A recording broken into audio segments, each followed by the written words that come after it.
l'hypothèse d'Alice Saint-Traine, depuis qu'on l'examine, à mes yeux, est une parfaite imposture, et c'est une honte pour la science archéologique et historique française que de soutenir encore cette hypothèse.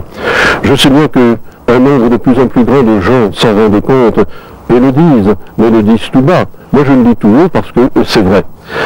À mes yeux, Alice Saint-Traine, je le répète, l'hypothèse de la bataille d'Alésia à Alice Saint-Traine est une imposture. Je ne dis pas qu'Alice Saint-Traine en est une.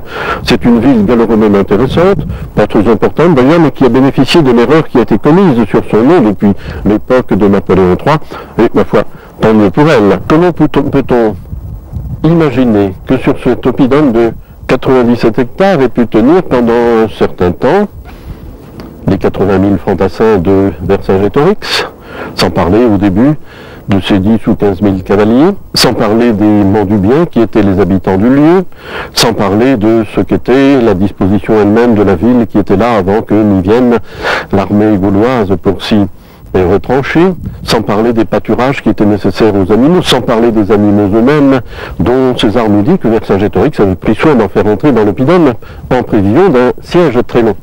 Mais des fantassins, des chevaux, des cavaliers, des animaux, que ce soit des bovins ou des ovins ou des chèvres, et bien tout cela mange beaucoup et surtout cela boit beaucoup. À combien imaginez-vous la quantité d'eau nécessaire pour un fantassin ou un cavalier par jour?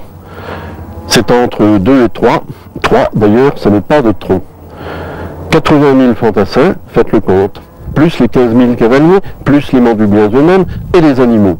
Si on passe d'un homme à un cheval ou à un mulet, alors on passe de 3 litres à une bonne dizaine, si ce n'est pas davantage, et au total, chaque jour, il faut un certain nombre de centaines de milliers de litres que jamais le mont Auxois n'a pu produire. On a trouvé une source sur le mont Auxois qui a un petit débit tout à fait ridicule, et puis on a dit, mais il y en a d'autres en dessous, là, sous les falaises. Et oui, sous les falaises, mais on ne peut pas y accéder.